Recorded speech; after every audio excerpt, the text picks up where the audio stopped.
In the year 170, somewhere on the Danube frontier, the most powerful man in the world sat down at night in a military camp and wrote a note to himself. He was not writing for us. He was not writing for publication. He had no expectation that anyone would ever read it.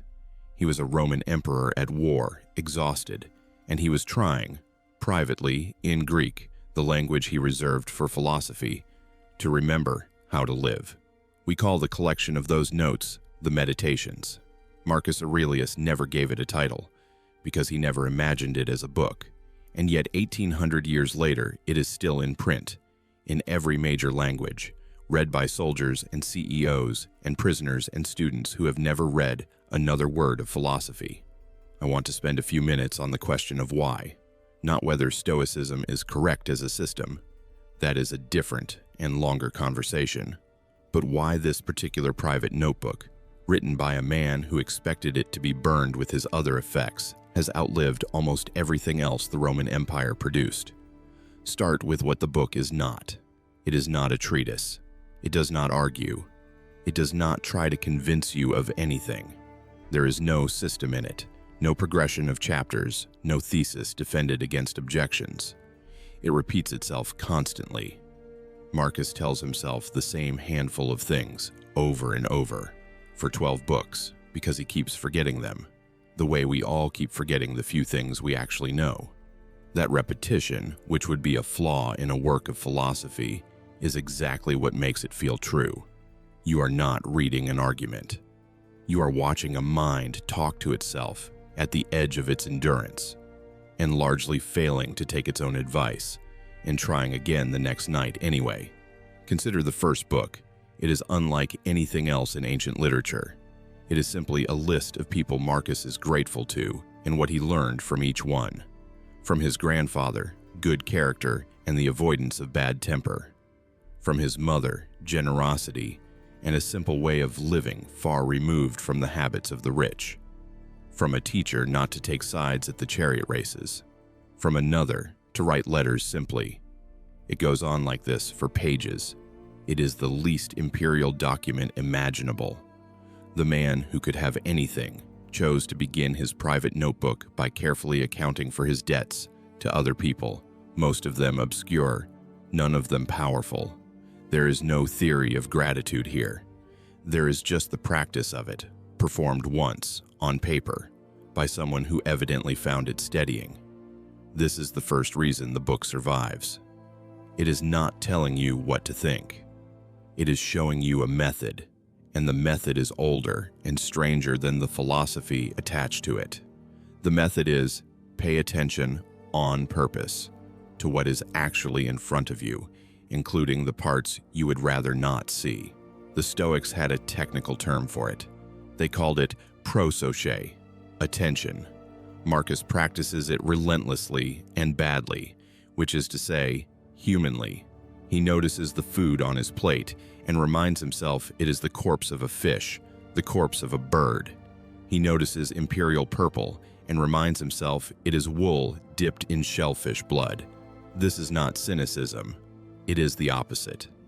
He is trying to see things without the story we automatically wrap around them, because he has discovered, as everyone eventually discovers, that most of our suffering is in the wrapping and not the thing.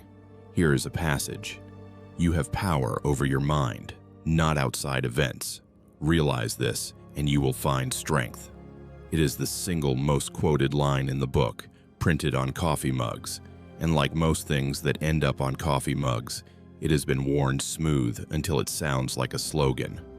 But read it in context, at night, in a war written by a man whose son would turn out to be the disastrous Emperor Commodus, whose empire was already showing the cracks that would widen for the next 3 centuries, who buried most of his children, and it stops being a slogan. It becomes something much harder and much more interesting. A man insisting, against most of the available evidence, that the one province he can actually govern is the inside of his own head, and then governing it poorly, and noting that, and continuing. There is a tradition of reading the Stoics as cold. The popular caricature is the unmoved man, the suppressor of feeling, the philosopher who has talked himself out of grief. But that is not the Marcus of the Meditations. The Marcus of the Meditations is conspicuously not unmoved. He is irritable. He dreads getting out of bed. There is a famous passage where he argues himself out from under the blankets in the morning by remembering that he was made for work and not for warmth, which is the most relatable thing any Roman emperor ever wrote. He is tired of the court. He is tired of being lied to. He suspects correctly that he is surrounded by flatterers. The book is not the record of a man who has conquered his emotions. It is the record of a man who has not conquered them and keeps showing up to the practice anyway. That is why it consoles people. Not because it offers an escape from being human, but because it is such an honest transcript of the difficulty of it.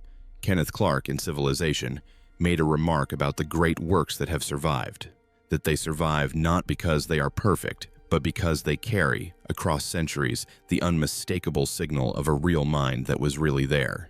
The Meditations carries that signal almost more clearly than any other ancient text, precisely because it was never polished for us. We are reading a man's actual handwriting, in effect, the to-do list of a soul.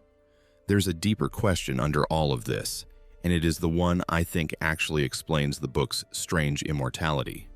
Why does private writing, never meant for an audience, so often outlive the public writing of the same era that was carefully built to last?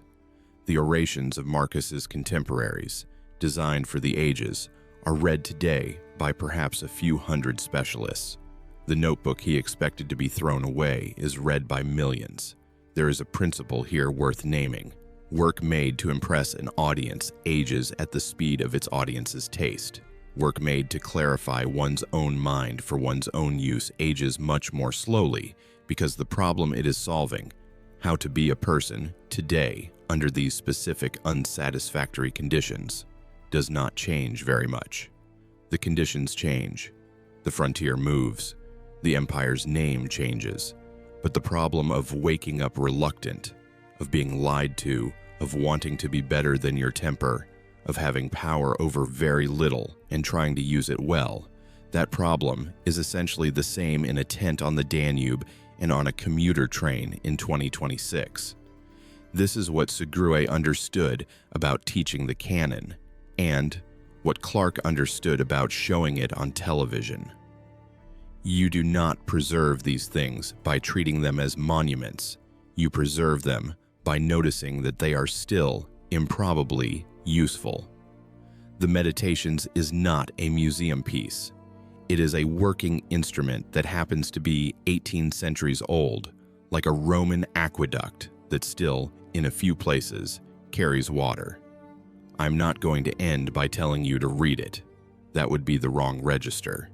I will end instead with the thing Marcus says to himself more often than anything else, in various forms, across all 12 books, as if he could not say it enough times to make it stick. It is, roughly, this: the thing in front of you now, the irritation, the duty, the person you would rather not deal with, the morning. This is your life, not the life you are waiting for. This one.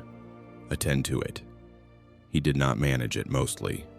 Neither do we. But he kept the notebook night after night on a frontier he could not have imagined would be remembered. And the notebook, it turns out, was never the record of the practice. It was the practice.